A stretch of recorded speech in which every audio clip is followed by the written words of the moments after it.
My name is Eddie Foster, and I'm the resource conservationist for USDA NRCS here in the St. Joseph Field Office. And what I'm going to talk to you today is about NRCS assistance and financial assistance for high tunnel systems. Here, once this video loads, uh, it's going to give you a brief overview of the tunnel systems, how producers utilize them, how they're constructed, and a little bit about our assistance. And it, it it it's a good video. I think it's a little over 3 minutes, so just bear with.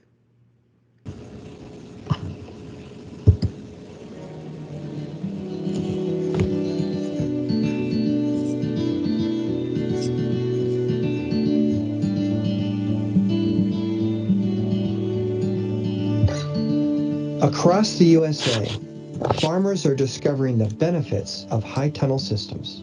And the USDA's Natural Resources Conservation Service can help with both technical and financial assistance to integrate high tunnels into your farming operation.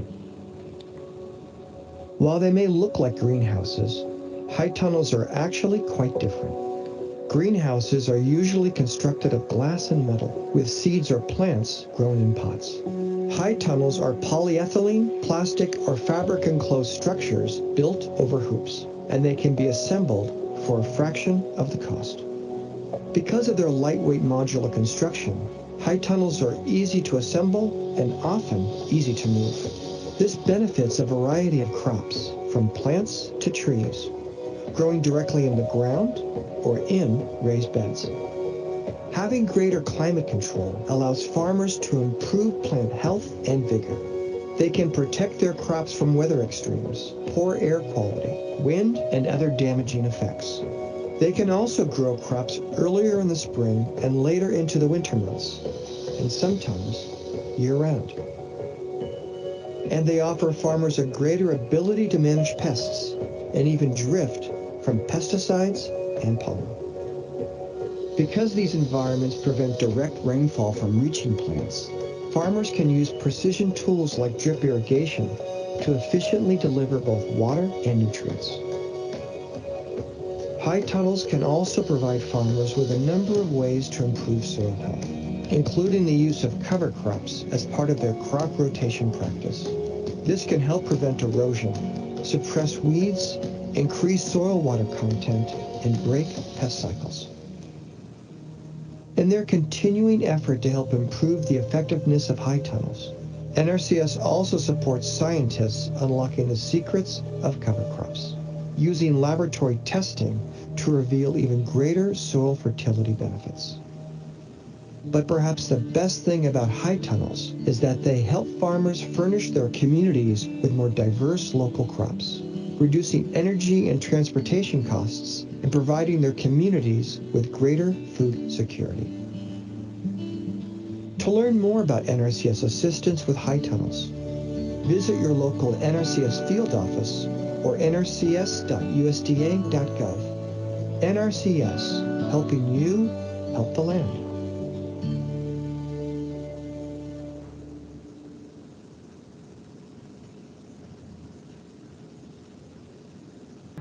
Okay, this picture right here shows the basic construction of what all the pieces of the puzzle would look together by these manufactured kits. Because per our standards, if we're providing financial assistance for these high tunnel systems, they the high tunnel system structure must be planned, designed, and constructed from a manufactured kit in accordance with manufacturer's recommendations, and the high tunnel frame must be constructed of metal, wood, durable plastic, and be at least 6 feet in height at the peak of the structure.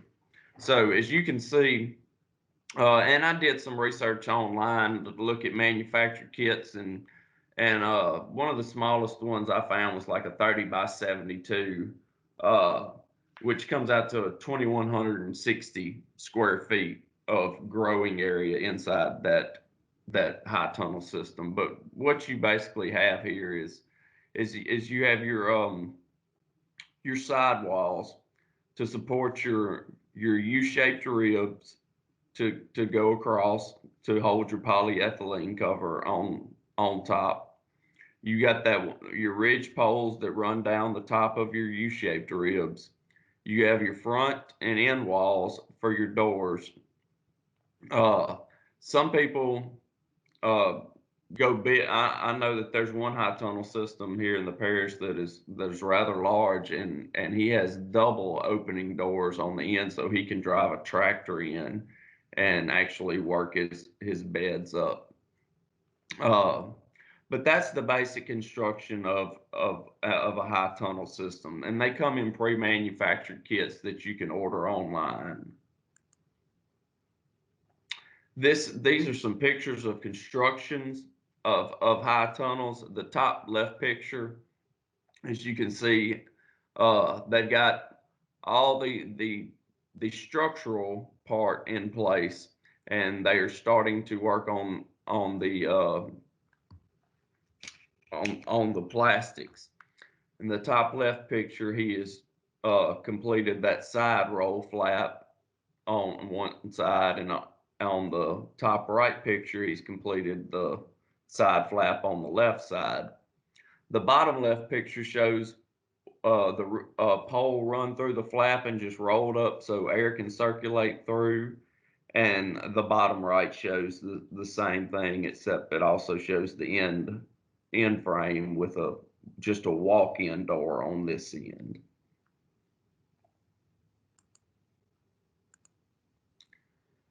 These are just some more pictures of uh, some things that people have used inside their high tunnel systems uh, to help with cooling and humidity, fans, and a temperature, show you temperature, and they've got their tomato plants growing by the stakes.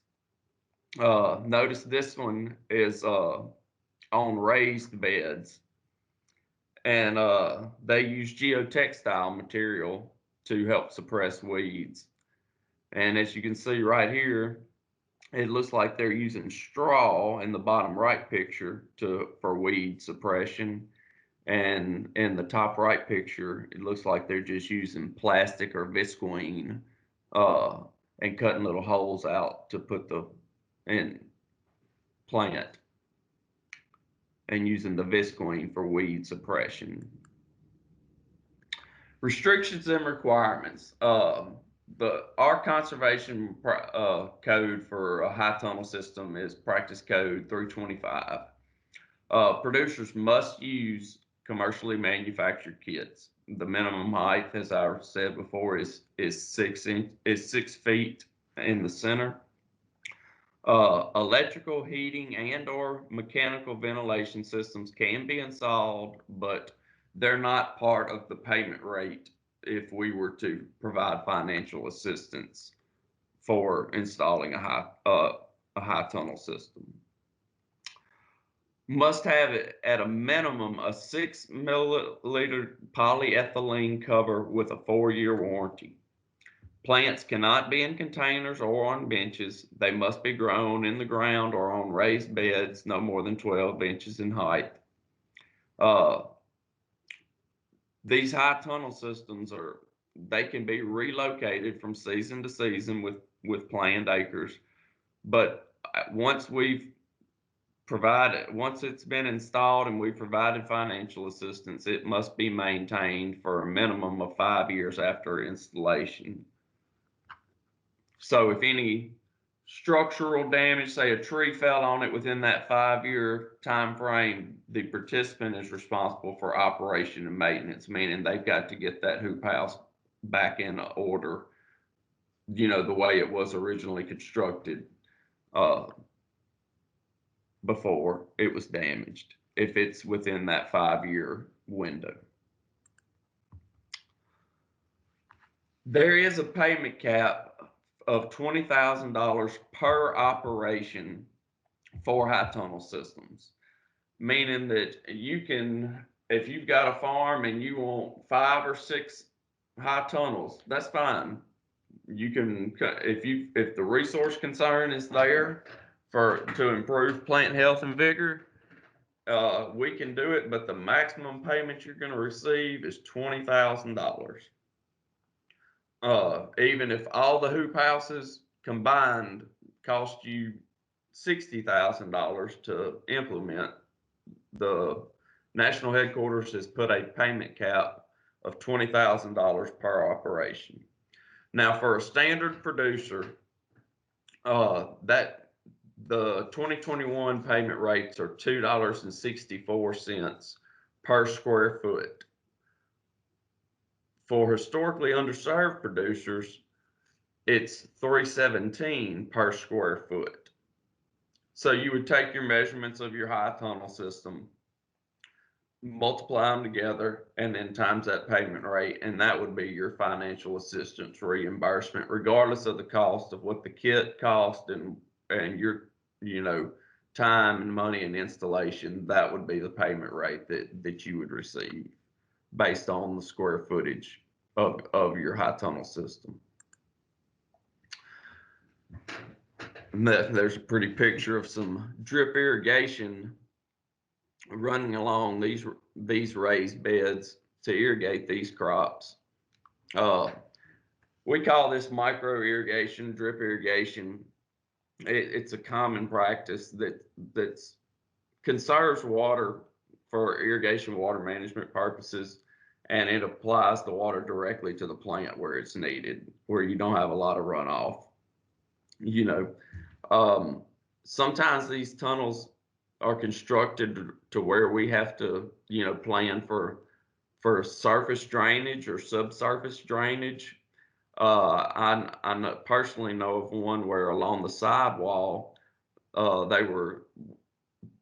they cut a trench and buried rock and a septic tank line to keep the side of the high tunnel system, to keep the soil there from eroding away, because when it would rain, it would just wash away down the side because it was on a slight hill.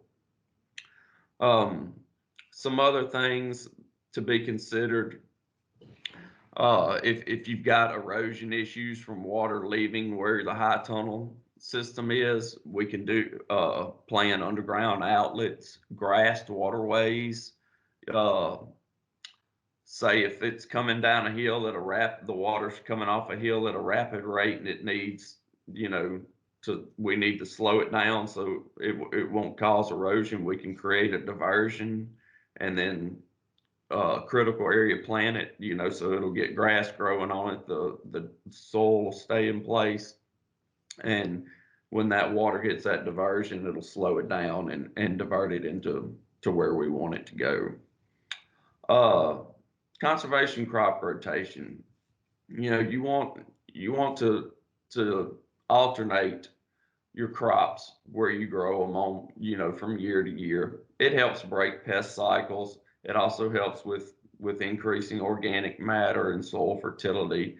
It's just an all-around good practice. And if you don't have any crops growing during the winter months, cover crop is a good option, because you have something growing in the soil and it's pumping carbon into the soil. You're getting root infiltration, organic matter, water infiltration. It's just an all-around good practice. And then, two other resource concerns that I can think of would be your nutrient management and pest management. How are you going to go about, managing the pests that come in? Are you going to try to go organic, or are you going to use pesticides, herbicides to try to control those things? And nutrient management, what type of fertilizer are you going to use? You're going to need to take soil samples and send them into LSU and get recommendations back, so you'll know what your soil needs in order to get it to the optimum level to grow and be able to produce what you want. For the irrigation, we do offer financial assistance for the drip irrigation.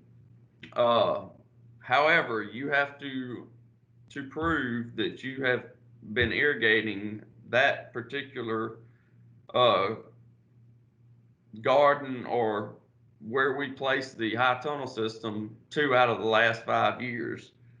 A standard producer would receive 8 cents a square foot of drip tape, and a historically underserved producer receives a little bit higher payment rate. They receive $11 per square foot.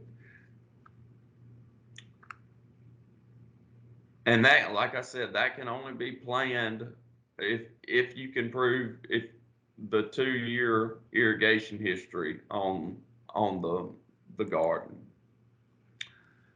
Cover crop financial assistance. Payments can be up to 5 years if you're completing a complete conservation system. The standard length is up to the participant, but they are usually 3 years.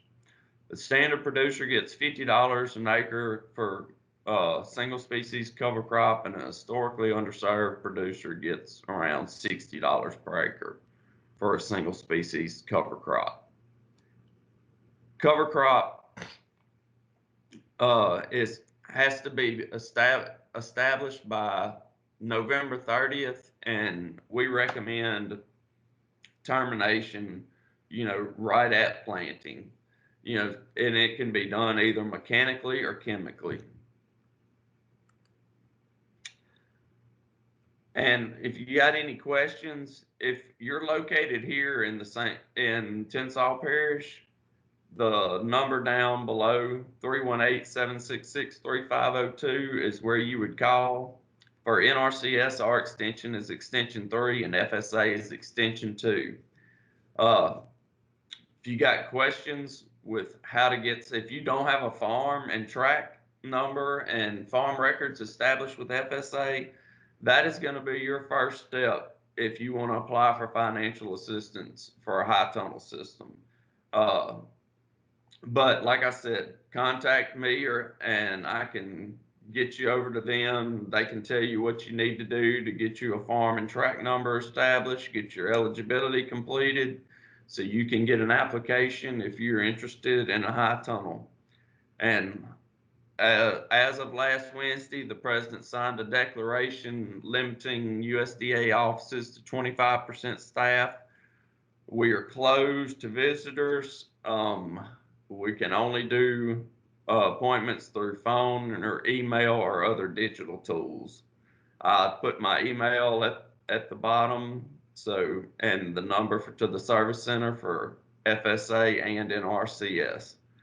Feel free to contact me with any questions. Thank you for your time.